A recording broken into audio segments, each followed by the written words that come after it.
entity, making it clear this is all about Jews, it's all about anti-Semitism. Thank you for your responses. I yield back the remainder of my time. Thank the gentleman. The gentleman from Rhode Island, Mr. Cicilline. Thank you, Mr. Chairman. Thank you to our witnesses for being here. There have been obviously a number of very high-profile acts of violence in the United States by white supremacists.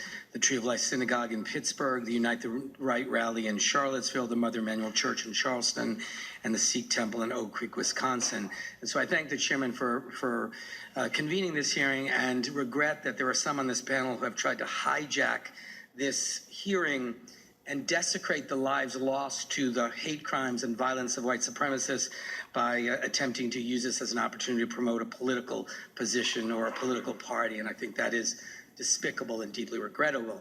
During the last 10 years, 76% of individuals killed by right-wing extremists were killed by white supremacists, making, as you say in your report, making white supremacy the most deadly type of extremist movement in the United States over the last 10 years. That is a fact, and we have to do something about it. And that's what this hearing is about. And so I want to begin with first the technology platforms, because I do think something that is different today is that the ability of white supremacists who are advocating violence and advocating and preaching hate have an ability to reach many more people because of the advent of technology. And so it seems to me, I would take it both you, Mr. Potts, and you, Ms. Aden, agree that there's a rise in white supremacy activity in the United States. I think that's pretty clear, correct? You don't dispute that. Can you answer? You agree that white nationalism is enjoying a meaningful resurgence in the United States, based on the reporting from ADL and law enforcement? Yes, I'm aware of all the research. And there's no question that media companies play a role, not intentionally perhaps, but play a role in facilitating the spread of communications on behalf of white supremacists or on behalf of the white supremacy movement. That's something we're absolutely concerned about. That's why we have policies.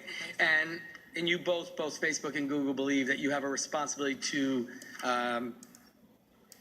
curb or prevent or restrict as much as you can the spread of these kinds of attacks on your platforms, correct? Yes, Congressman. So let me ask specifically, you referenced, Mr. Potts, the creation of the Global Internet Forum to counter terrorism. I think both Facebook and Google are part of that effort. And at Facebook, you hired in 2016 a number of individuals to proactively examine and remove things from Facebook that were considered connected to terrorist groups. That's correct, Congressman. And that has been a reasonably successful effort so far, has it not? We've made significant investments and significant progress. And will Facebook today commit to dedicating the same kind of full-time team to proactively removing white supremacist content and promoting counter speech as you did with terrorist propaganda? That's an easy commitment because we are doing it currently, Congressman. You have a global internet forum to combat white supremacy?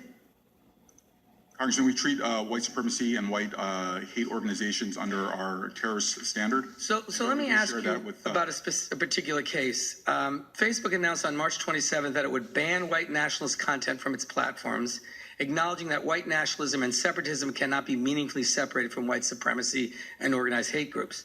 A few days later, on March 30th, Facebook publicly said that the video from Faith Goldie, entitled Race Against Time, where she stated openly that people of color and Jews are replacing white populations and specifically urged viewers to help stop the white race from vanishing, did not violate Facebook's policies. A week later, as of last Friday, the video remained on the platform and was only formally removed yesterday. So my question is, why was it not immediately removed? Facebook has said it will ban Faith Goldie and other accounts, including from the Aryan Strike Force. But what specific proactive steps is Facebook taking to identify other leaders like Faith Goldie and preemptively remove them from the platform? Thank you, Congressman. When we become aware of someone that espouses hate and violence, that has ties to these ideologies, we do review them, and we will remove them if we can find those necessary links. I think that's the case with Ms. Goldie. I believe she was removed from the platform. There'll be no praise, support, or representation of her on our platform going forward, and I believe that is effective as of yesterday. Mr. Chairman, I'd like to just read and ask the witnesses to respond to a letter from Ben the Ark to the committee that reads in part, it is not only the Trump administration's rhetoric and refusal to unequivocally condemn white nationalism that is problematic, but his actual xenophobic policies have emboldened the most openly racist elements of our society and pose great danger to immigrants and people of color. Violence does not just take the form of mass shootings and vigilante murders. It is also family separation and refugee bans. It's not just racist slurs about Mexicans and Muslims. It's the misuse of executive power and the declaration of a national emergency. Social movements on the extreme right are energized by such policies and such words. Some of them move to violence, others mobilize to pull the country through policies and through politics ever more in the direction of bigotry, mistrust, and polarization.